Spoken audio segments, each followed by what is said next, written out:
Hi, I'm Suneera and I'm a mom of two, a daughter of an immigrant, and an unlikely entrepreneur who went from scaling an idea to $1 billion business. Yes, $1 billion business.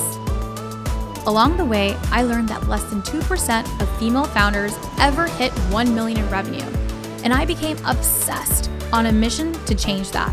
I believe that there is so much gatekeeping in business knowledge, and that we as female entrepreneurs should be learning from other female founders and leaders who have broken the statistics. Since I never went to CEO school, I've had to learn it all the hard way, but you shouldn't have to, because we believe that you deserve to have it all. And honestly, nothing bad happens when women make more money. Grab a seat because class is officially in session. Welcome to CEO School. Hi everyone, it's Suneera here, your host of CEO School, the podcast. And on today's amazing episode, I'm so excited to welcome Lisa Morel.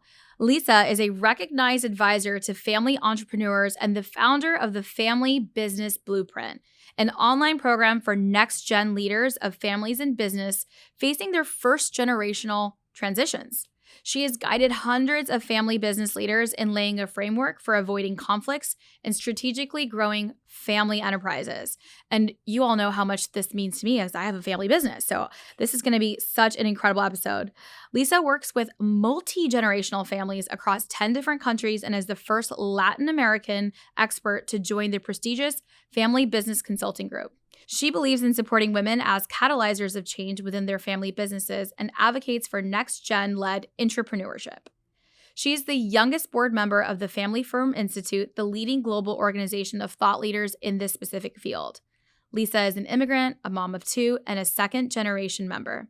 She is also the host of Family Business Conversations podcast, and I'm just so excited to have you today, Lisa. Welcome to the show. Welcome to CEO School. Thank you so much for having me. As I was telling you before we got started, I am a huge fan of your mission, of your work, and I am just excited to have this conversation with you.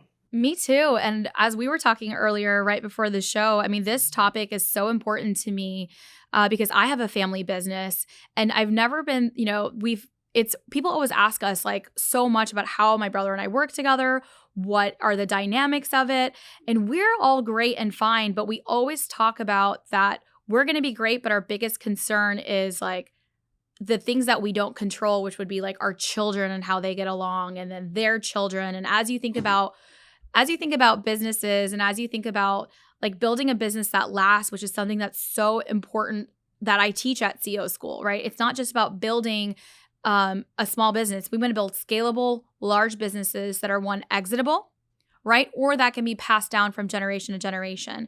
And both of those things, even if you exit your business, which is our strategy at Stacks for my brother and I, we're still going to create a family office, generational wealth that's going to come out of it, that our predecessors are going to have to take care of, like what we've built. And so these are conversations that we have literally all the time at the dinner table. And I don't think that this is a topic that women get to hear about. So for me to have you on today as an expert, as a female expert, as a Latin American woman expert leading this, it just means the world to me. And I think that this conversation is going to be really, really impactful for all of the entrepreneurs in the room, whether you know your exit strategy or not. Pay attention, because we're not just building wealth, we're here to build generational wealth. And you're so right, because this is a conversation that is not being had enough. And that is the reason why so many families and businesses do not get to build upon the foundations that will empower them to pass down wealth from generation to generation. And that is what we're here to change. Yeah, Lisa, if you can kind of just give me a high level about yourself and of the company, how you got started, and what is it that you exactly do for companies and for entrepreneurs? Well, I am just one of the millions of people who grew up around the dinner table with a mom and dad that started a successful business, right? And I grew up with my siblings feeling very proud about being a part of a family that owned a business and that was growing a successful business. And as we got older, we all had the opportunity to follow our dreams and study whatever we wanted to study. And I went into law first and then into business. And after having the opportunity to study abroad and coming back into the family business, I was having a conversation with my dad one night, and we were talking about the fact that we needed to plan for transition. What was going to happen in the future, right? Who was going to make the decisions? Who was going to step into the leadership position? Who was going to be CEO? How are we going to grow the company, right? How are we going to be able to make decisions together? Those same questions that you were facing probably with your brother around the dinner table, and that so many other families face. And at that time, I was also working as a corporate and estate lawyer, and I was helping a lot of other wealthy families that owned operating businesses plan for the future. And I say like this, through a trust, estate planning, a corporate structure. And I quickly learned, Suneera, how little lawyers do to help families really plan for important conversations, for harmony and for peace. Oh, I love that. Because, right? That's literally And the prayer. I so, literally pray, like my prayer literally every night with my kids is like for our family to stay healthy and united. I always say the word united because what we have is like just so incredibly special, and money can change that. And I've seen that happen. I saw that happen, and I'm going to get really vulnerable on this episode because I come from a, father of I'm a daughter of an entrepreneur, and in my father's family, business ripped everyone apart and money ripped everyone apart. And so this is so critical that you talk about, not just from a protection of your asset, protection of like the trust and all those things, which honestly the knowledge is definitely lacking. We don't get to hear about that for women because men control that, right? Men are the one making these decisions for our families. And so it's important for us to get educated on it. But then part two of what you said just really struck home for me on doing it with peace and harmony. That is also ultimately like what is most important. and it is for so many families. I know it was true for my family, and it was true for every single family that we helped guide through this. And I quickly learned, right, that not only were we going through this, but every single client that I had at the end wanted what you just said. They wanted to be able to grow their business in a way that did not impact family harmony. And I will say this: money, wealth will change your family. It's not a fact of if it can, it will. And in my experience, every single family enterprise or family business is going to go through things that they're going to be able to manage or manage proactively. And so at that point in time, I had a very big life decision to make. And my dad, my parents have always been very visionary. And just like your father supported you in a very crucial life decision, my father said, he didn't read Mary for Leo. I mean, I don't think she was that big yet, but he's like, everything is figure outable. Go find out how other families face this, right? And I did. I had the opportunity to go to a very renowned family governance program in Boston. And that was the aha moment. I was like, I learned there that only 3% of family enterprises break the third generation. A very scary statistic. I also learned that being in business and owning a business with your family is not complicated. We always say, oh, it's so complicated. Working with my brother is complicated, with my uncle, with my mom, with my dad. Oh, Lisa, you have no idea. This is super complicated. It's not complicated. It's complex. You have to manage another level of complexity, and that requires a whole new level of skill sets, of tools that so many families have never been exposed to. And that was the starting point more than a decade ago for what has been my career today. I have become an advisor for family enterprises. I helped guide my own family through this process, which I'm very proud of what we've been able to achieve. And I also founded the first consulting firm for this in my home country. And then, as I was sharing with you, I moved to the States. I am also an immigrant. and had the opportunity to not only found this program called the Family Business Blueprint, where we guide all other next generation family members like myself through this, but also join the Family Business Consulting Group, which is, the leading organization and group of experts in the field. And we work with families across the globe. I think it's so incredible. And I want to kind of come back to a statistic that you shared, because I think that it's important for the women to understand what that means. And you said that less than 3% of family-owned businesses ever make it past the third generation. And whether it's businesses, or I've even heard it from like that wealth doesn't get passed on past the third generation. So for what that means is that Mila's grandkids and my grandkids may not actually get the fruits of our labor that we've done today, like at the third generation, or her kids definitely might not get it. And so could you talk us through why is this happening? And what are the things that you're seeing that, cause for this statistic to take place? Because that's so unfortunate that statistic is that low. The wealth does not get translated. And that's why you see so many of like the richest people in the world just give away their wealth. And it is a scary statistic. It also is, I like to challenge that statistic as well, because many businesses, family or not family owned, don't last, more than 3 decades. The reality is, and the data points to one main factor. And the reason why family enterprises do not transition is not because the business isn't good, because the market isn't good, because there's been external factors that impact the business. It is because we haven't prepared the next generation of owners, of future owners, for the complex roles that they're going to have to play. And that means, in our language, we like to talk about stewards of wealth.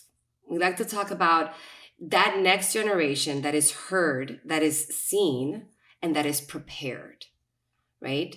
And so a lot of the times, family enterprises are very worried, are working, and you say this a lot, in their business, but not on their business, the day-to-day. I love that you actually listen to all of our stuff. I love this. Thank you. It makes my heart happy. It is.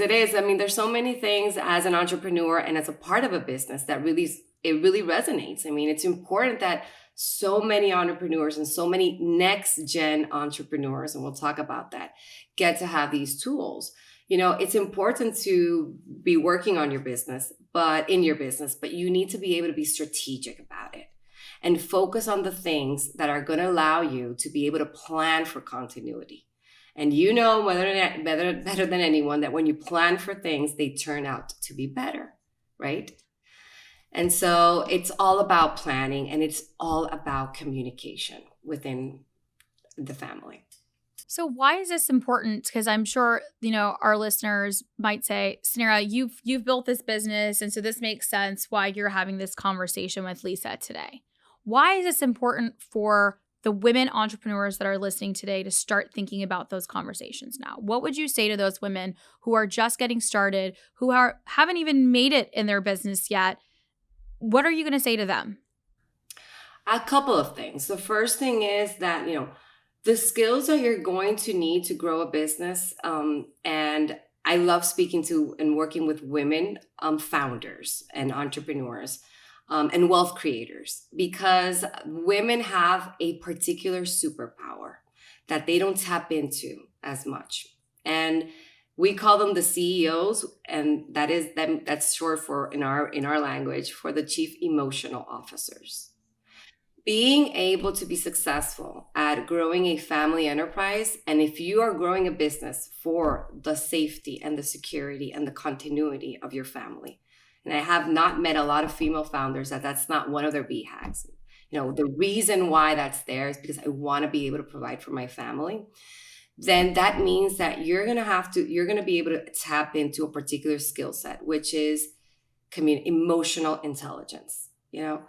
That skill set of how you grow your own team, how you're able to communicate across your organization is really important and is really handy. And so I want female founders to understand that that's a superpower that they have, that they should be able to continue to harness. and that they also need to be thinking, even if they're starting small, on how they want the future to look like, if that's the ultimate goal. Don't leave planning towards the last minute. It is never too late to start planning. I think the second message, Suneera, that I would have, we talk a lot about entrepreneurs, but more than 90% of the world's businesses are family owned. Yes. And that is a statistic across the world. It varies. There's some areas that it's an 87, 89%. There's some areas that it's 99. But the majority of businesses in the world are family businesses. So that means two things. That means that you're either going to found your own family business, or that you're going to be able to help grow and scale from a legacy that's already been created. And we don't put enough emphasis on that. And that's on intrapreneurship. It's the ability to grow and scale businesses that could be small, medium, or large. And there's a huge impact into being able to do that. The reality is, and you might connect with this because you work with your brother, that being able to work and own a business with your family is complex. It really Therefore, you're going to have to manage and have a couple of other things that it would be different if you would be doing this by yourself. Absolutely. So what is entrepreneurship in a family business, right? And why is this important? Why is entrepreneurship important, and how can you foster that in the future generations or even in current generations today? Well, entrepreneurship is just very simply the capacity of any organization that it has to deploy and develop new products, scale, diversify, and grow. And like any organization, a family can have the opportunity to foster a culture of entrepreneurship in a way that it allows for the family wealth or the family assets to be able to continue to grow and support the family. I'll give you an example. I'm working with a fifth generation family enterprise that have been very successful in one sector. But as you know, we're going to have to change. The world is changing at a fast pace. New markets are coming up. And, they have, I think there are 16 of the next generation. And they're all really committed. But you know what? One of them is a musician. The other one is doing a really cool project in ESG, and environmental science. Everybody pursues their own passion. And for this family in particular, that has been very successful because they've been entrepreneurs generation through generation, they've passed down those values. They've passed down that mindset. They decided that for them, it was really important to support entrepreneurial spirit within the family. And they did through like a fund. They created a little fund, a separate family fund. And that fund has been so successful that it has launched 2 other businesses that approximate in size to the original legacy family. I mean, that for many families, that's important. That's right? amazing. And I keep going back to the fact that I feel like these are amazing conversations for people that are in that stage. I want to kind of bring it back to the woman who's thinking about it today, because one of the things I want to ask you about is that complexity in working with family, because there's probably many women here that are listening. I mean, I work with my family today. My husband and I work together on various projects as well. I mean, you have to, and in essence, at the end of the day, almost every entrepreneur somehow works with some family member at some capacity. And it's not, it doesn't have to be, but I know many, many women that work with their spouses, for sure, their siblings, their mothers, or they hire family members because it's friends and family and it's the first access. So can you talk a little bit about some of the complexities that you see, and what are ways to ensure harmony, or kind of like the tricks of the trade that you've seen to have incredible business growth as well as success for all? And I'm sure you're going to be able to maybe provide some experience as well. One of the things that we see, all businesses start this way. I don't know if you've seen this, 2 family businesses. I'm working with my brother. I'm working with my other 2 sisters. I'm working with dad, and everybody's doing everything because there's you're starting a business from scratch, right? You're running accounting, you're running marketing, you're running sales. Everybody's doing a little bit of everything. And the business starts to grow, and the business takes up a lot of space. I hear this a lot. I hear like, okay, we talk about this business Mm, 24/7, all agree. day, every day, right? This is our life, right? And we start to grow, and we need to get a team in place. And you know what, Lisa, this is what I hear. We need to organize. We need to organize because, like, literally, this is not we need to professionalize, because now we've gotten to a point that if we need to grow, one person can be doing all these things, and it's not that we don't communicate, is that we communicate in a way that's sometimes triangular. I'll call my dad to see what my mom thinks, and if I disagree with my brother with what he was saying, I would jump on a call and have these meetings, right? And so all of this starts getting what we call the family business meatball, right? It's a little The bit family business meatball. I love that. like everything is together, like a little meatball, right? And so, and that's okay. And at the first stage of a family business, that's kind of how you have to grow a business. But what happens is that if you want to be able to grow and scale, which is a part of your focus of what you help so many women do, there needs to be one, clarity of roles, right? It's very important that we start working towards understanding, what are the clarity of roles of not only of those who work in the business, but then as families tend to grow, you know, we start talking about it becomes more complex because it's very simple. We start dealing with questions like, well, should all my children work in the business? Should all of them be paid the same? Because I, as a mother or as a father, feel that I don't love my children any differently.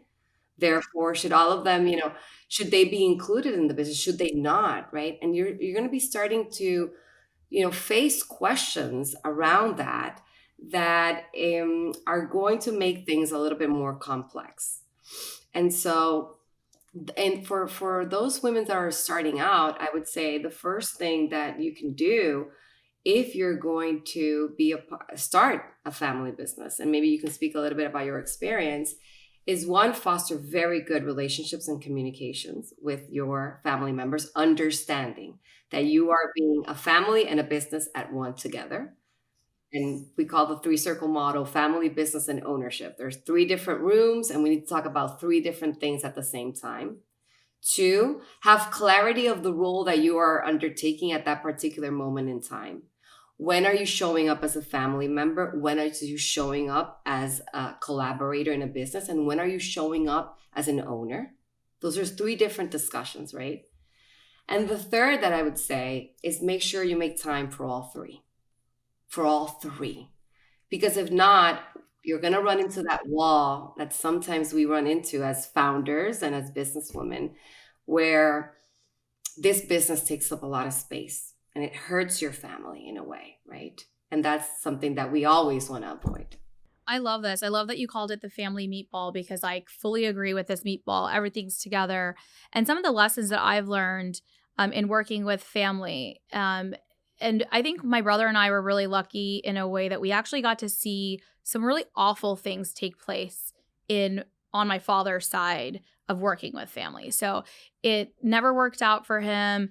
Money always caused challenges between him and his siblings. His heart was always in the right place, but it was just always it was complex. And at the end of the day, there just wasn't, I would say, the communication, like the you start working with family because of one thing, which is trust. Like I would say that was probably like the number one reason why you choose to work with a family member is because who else do you have the most ultimate trust with, right? My brother is, somebody I trust with my life, with my children, right? Same with my spouse, right? So your trust is like the most important thing. But then what takes place when business and conflict happens, you also fight uniquely as a family, or you communicate differently as a family than you do in business. And so those things can get overlapped, sensitivities can get, it gets personal, right? And I always say business is personal. And so everyone's emotions are at a different level. And so if we don't have those right boundaries, if you don't have the right communication tactics, like that's when you see those challenges. And then the third component is when there isn't that ownership and the ownership is not equal. It can create, and if it's not, it can create some distance, right? Because one person is getting paid something, or one person's generation, like wealth, is coming from a different direction. So I got to see a lot of the workings with my father and businesses that he's had with like all of their family. Like he's had businesses with his cousins, with his siblings. It never worked out, ever worked out. And I think it was on all of them and how they, what that was like. But I think for my brother and I, when we sat down to do business, the first thing we did was to make sure that there was, like, we talked through roles and responsibilities. We talked through like something that was really important. I never wanted money to come in between my brother and I, like as I saw it happen with my father and his siblings. And so at the time when Sal came on board in the company, my company was already almost like a year into business. But when he came on board as a partner, it wasn't about what was our value today. It was about where we were going together. And we split the company 50-50. And I knew that at that moment that that was a choice I had to make. And I could have been a little bit more selfish in keeping more equity because I had more sweat equity or whatever I could have justified. But I wanted to remove that avoidance from our future. And I think it was one of the best decisions that we made as partners, was to go in as an equitable, equal partnership into it. So we both were always coming at it from the same ownership lens, is what you talk about.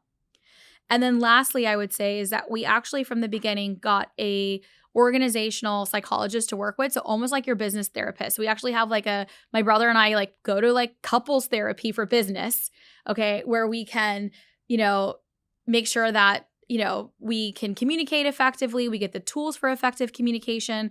Because what we learned is it's not even just like how we communicate with each other.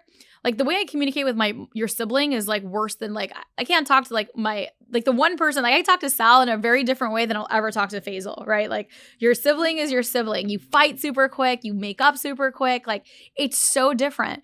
And we understand that dynamic, but our team doesn't. And it can put people in uncomfortable positions as well. And so it was really important that we learned how to communicate as business partners separate than siblings. And so we had to do some work in that. And I'm really proud of us for putting in that work, getting those tool sets, making sure we're showing up for the right conversations. It's definitely not easy on most days.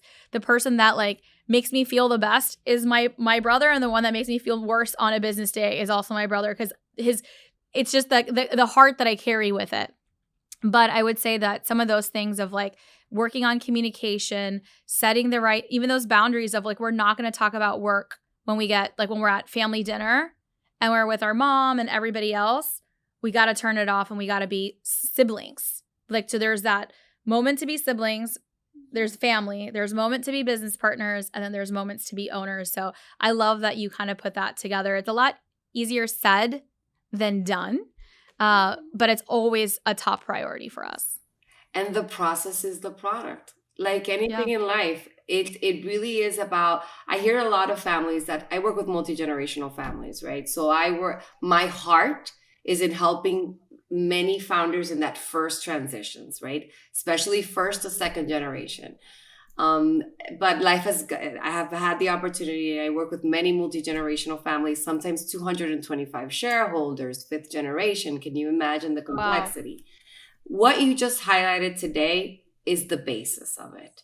Yeah. It is really how you set up yourself for success. And there's no quick fix, like anything in life. If you want to build a good team, you have to build it from within first. So getting self-knowledge tools, better communication tools for yourself is going to make you a better business owner. It's going to make you a better sibling or a cousin, a spouse, and it's also going to give you some of the most important tools for the perpetuity of your business. And it really is about consistency also as well. I think I have yet to meet a perfect family business or a perfect family. Every single family that I know, including my own, and I'm sure yours as well, has had some sort of conflict. And we're terrified about the world conflict as well. We're like, oh my gosh, I don't even. So I know some people that do not want to go into business with their family because they don't want that relationship to be affected, right? They're like, no, no, no, no, no. You know how it is. When there's so much proof that being able to be an entrepreneur with your family is one of the quickest way to scale because of patient capital. That's a reality. But I have so many families and so many people that are feel fearful of that because of the fact that they don't want to be able to ruin that relationship. And so it really is important that we have the space to talk about the fact that there is a way for you to be able to do both. Yeah, I love it. I think this is just so I just love that we're talking about like future wealth creation. I think that's where our mindset needs to also shift as women as well, is that we have to be thinking about like we are changing the landscape in business today. We are. We are the next entrepreneur. We are the ones to be reckoned with. We're a force, and we've been held to the side, right? Like we haven't had an opportunity to shine. And I see this like next wave of female entrepreneurship just taking over. And we can see like even in the statistics, like although less than 3% of venture capital goes to female founders, over 12% of the unicorns created are women. And so we make money go further. And that is point blank, period. We know what we're doing because we rely on that CEO, that chief emotional officer, as well as the skill sets that we have.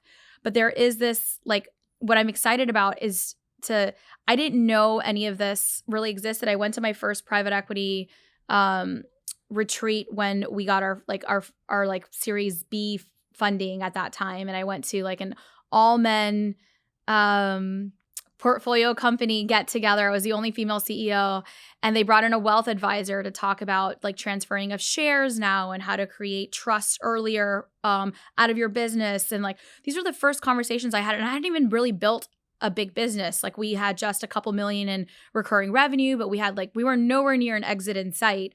But all the conversations, just having the conversations allowed me to think bigger for myself as a business. And I'm like, look at the men in the room sitting here. And some of the stuff, Lisa, and I know you're going to laugh when I tell you this, like I looked over at my brother as soon as like the guy up there was talking about a son-in-law clause. So they were literally talking about protecting wealth from future spouses. And like we were dying laughing at that point because I'd never heard anything like this. But where's like the daughter-in-law clause, right? Like, I mean, it's just like so patriarchal. Like it's so, pardon my language, so fucked up on like how men are controlling all of the wealth everywhere. Then we're controlling how we're like carrying through that wealth, generating that wealth, distributing that wealth. And it was just a really like, it was like one of my first most like insightful sessions, like sitting, and I was just soaking it all in. And I can go back to that exact seat, Lisa, being like, the world is my oyster. I'm going to go build a really big fucking business because I want to be talking about my kids' generational wealth and like how to prove that our family is not going to be the one to like be in that 3% category. And so, I don't know. I thought the son-in-law clause was really fun. If you want to share a little bit about that. Yeah, I know. Why isn't the daughter-in-law clause as well? And these are all, the prenup. Or I just came back from this conference at MIT, and there was a whole session on to prenup or not to prenup. And it's interesting how we always think it's the women. The good thing that I will report back, because I myself as well, I'm very happy to be able to. I hold space for families. That's my job. I help families, have conversations. And as you can imagine, I work in many countries where that same sentiment arises, where women do not have a seat at the table, where women have never been allowed to even dream about working in the family business, where women haven't been encouraged to speak up or to be a part of serious conversations about money, about wealth, about what does it mean for us, how can I better manage it. And it's really exciting to see how that is absolutely changing. And that will change in our generation because women are being catalyzers of this. It has to. And it will as well. And so I'm very happy to be also a part of when families can grow, can learn together. It's a very powerful thing as well. So I'm happy to be a part of conversations where that is changing. That is definitely changing. And the future is going to be, because as you said, women have a very, and I don't want to be exclusive to men as well, but talking about the why. Why are we in business together? Why are we creating generational wealth? What is the impact that we want to have with the service that we're doing is a really important conversation. And as for families, and definitely women of the family need to be a part of that conversation. Do you feel like they're welcomed in some of the countries? If you can kind of just share some, I know I have so many questions for you, so I'll make this like my last one, but I'm curious to know where you see progression for women and where you don't. I see progression for women in many Latin American countries. I do. Amazing. I see progression for women on boards. One of the things that I'm very passionate about is hashtag more women on boards, because representation matters, because diversity matters, because we make better decisions on boards of companies when women are seating at those tables. And that is something that I'm seeing a big shift Amen. in. And I agree. I'm sure you have experience with that. How many times are you presenting to a board where it's literally everyone a 60-year-old white male? How are they making decisions that represents the services and the products that this society needs? Therefore, I'm seeing, and so I am a very big, I work a lot on board structures and building boards for family businesses. You don't have to be a huge company to have a board. That's a whole nother discussion, right? And so I also help.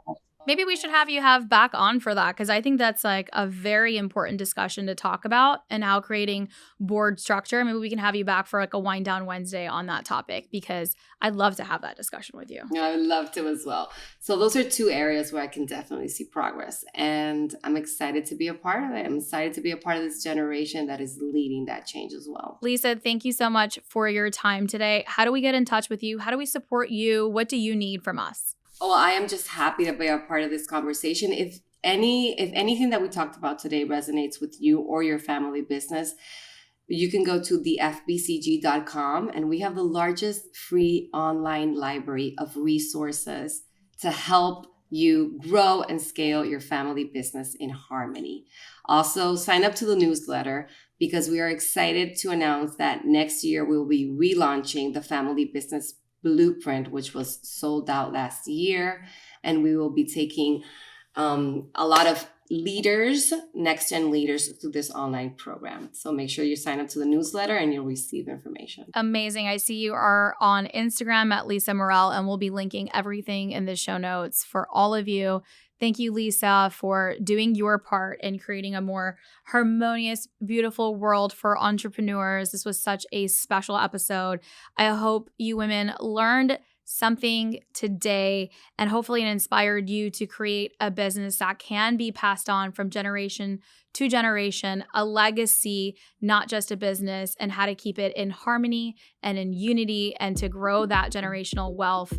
And I'm just so excited that we got to do this today. Thank you, Lisa, and I'll see you guys next week at CEO School.